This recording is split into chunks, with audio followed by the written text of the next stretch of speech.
Cino Zucchi, moderator of the architecture talk. Hi, Cino. Hi. So, please tell us, what was the talk like today? A talk, I felt it a little bit like as a party. The guest has to put the caipirinha, the wine. We had a lot of those things. She has to switch on the party, something make it happen, but then the people make the party. Sometimes parties gets nice when they have tight spaces. You get concentration of people and diversity and things like that. So you can't completely foresee how a talk goes, but you try to have the ingredients to get it started. So we try to make people feel at ease. Many people did not know each other.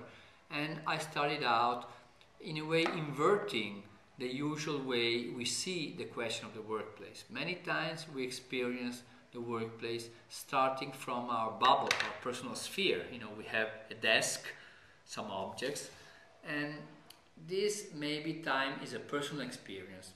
On the other side, as soon as you touch other people, especially in great companies, you need ways to translate your personal feelings into some kind of diagram or organization. So this fight between personal rights, personal feelings, personal existence, and enterprises intended as compromise, as need to coordination, as need of efficiency, which is a lifelong one. Society would not exist if just the sum of the desires of the people would just get it there. We need no government, no laws, no prisons, no cars. So I started out questioning what is the city. The city, in a way, I went from the other end of the telescope, I would say, reversed the telescope.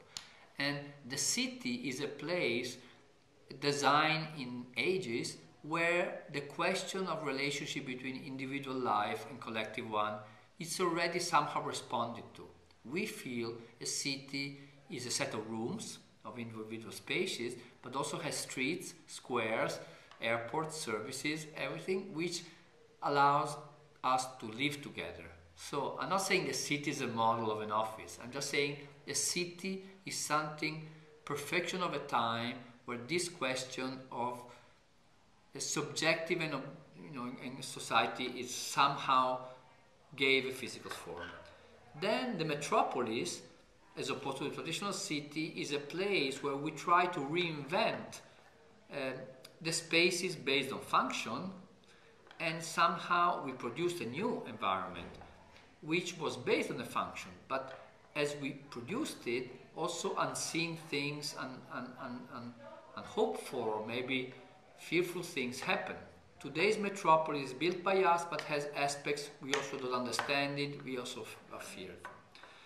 Then, to go to the office buildings, the modern city generated the office building as a place, a place which is specialized, has dimensions, has an entrance, has work cubicles, and I used from Tati's film Playtime, which is a satire against modernism, in a way, this idea that systematic thoughts applied to space generated a type, which is the typical 50s or 60s office building, could be a landscape office, could be a closed room office, which responded to a certain model of work. In a way, this is Taylorism applied to intellectual work as opposed to manual work, but now we feel that is no longer completely responding to our needs.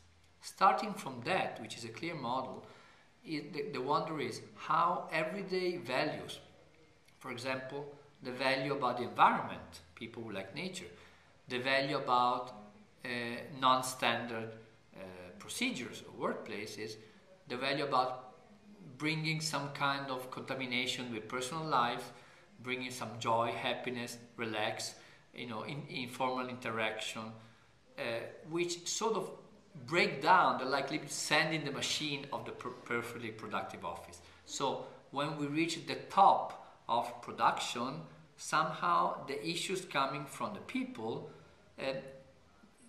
mind this issue. This was, let's say, my ignition point to start out the day. From there on, people did a mixture of case studies, people work in organization on that, personal experiences, analysis. Luisa Collina brought this quite interesting pictures of the desktop of people, and some results of it were quite unexpected.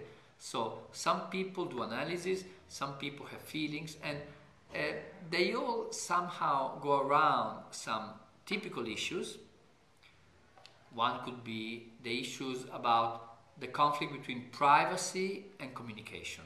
We need to concentrate, we need tranquility, we need a silent environment. On the other side, we need to communicate with other people. This balance never be completely settled. You know, if you go too much toward communication, you can lose privacy in the workplace. If you go too much toward privacy, you can lose the ability to communicate. So you have dichotomies, I would say. Some of the keywords we pasted on the wall could be seen as couples of opposing concepts, not completely opposing, something, and finding the balance between these two. This balance is a changing one. The history of mankind, sometimes a history of going overboard the other way and then finding some correction to that, going a little bit like steering like a kayak, which goes a little bit too much this way and then the other way, and then trying to find a right track by curves and counter curves. This is true in design. You almost have fashions and counter fashions, and whenever you go the extreme and you think you got it right, somebody will get back in there. Today it's very difficult to foresee what the future will bring. You know, we all try to be gurus of the future. Sometimes we get it right, sometimes we get it wrong. Of course, we see the seeds of certain issues. We don't know exactly what the future will be, but sometimes sensitive people who work every day in different fields, are sensors of the future. I would say like seismographs. You can never completely predict things. And in this sense, the extreme mix of people there were quite talented people from many different fields, generated quite stimulating situation. Of course, you cannot completely solve all the problems that were in 2 hours talk, but you find yourself, let's say, like tourists. Different people cross as tourists. We go through the same cities in different times. We scribble. So in a way, sometimes we go through the same problems in different moments of our lives, in different experiences, from different points of view. Maybe a client and a designer can be on opposite sides. Some people, for example, Alessandro Confalonieri, in a way is a facilitator of the mix and match between helping the clients clarify their scope of work. Not always the clients know so well what they want. Sometimes they come to you with clear ideas. Sometimes they need somebody to clarify the ideas. On the other side, when you choose a designer, not always you choose the right designer for your kind of problem. So today, as society gets more complex, the problem of interfacing, of having people communicate and really to be able to dialogue is a good one also in the work side. So many of the people today were not actually complete. Some of them were designers, some of them were clients, some of them were interfaces between things. You know, advertisement people are, you know, this kind of analyst stars up to a point. So one issue was the one of privacy communication. Another issue was in closed societies, what we perceive as rules and custom coincide.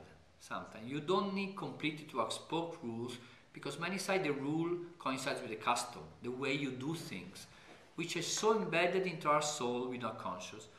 Today we need every day to confront ourselves with things which we take for granted and not take for granted. This is also in the workplace. You know, you have unwritten codes of behavior, could be like good and bad manners in life. There could also be good and bad manners in the way you work, which are not just subjective about people. Global companies, they tend to need to find some kind of over-national customs which cannot completely objectivize. On the other side, each company has its own distinct work styles and needs to communicate to other people. This can be done by designing environments, it can be done with an internet site, it can be done through communication, many other ways. And sometimes they need places to meet. as a designer, I myself found myself to try to give the right shape, the right character, the right size, the right attributes to places where different parts of a delocalized company meet. Many of the people who are here today also had the same problem from both sides of the point of view. So I think the talk raised a lot of interesting issues which are try to understand from we learn every day by doing, and over the years we are confronted every day by the revision of our own instruments. I think a good professional today should not just learn a game and reapply it mechanically. Many times we all have protocols or repetitive, recipes, let's say. But then you should get your recipes better, or sometimes being even able to throw it away and learn a new one. So I think we are trying to find a new balance which does not discard completely our experiences, but is quite open to quite fast changing world. Okay, and what did you like most about the talk? I liked the way people, even in a very short period of time, not to get to know each other, of course, because I can't say, but they loosen up. So I think that we have, I don't know if you call mirror neurons. We learn, what is interesting is that an autistic person is not somebody who's not able to be empathic.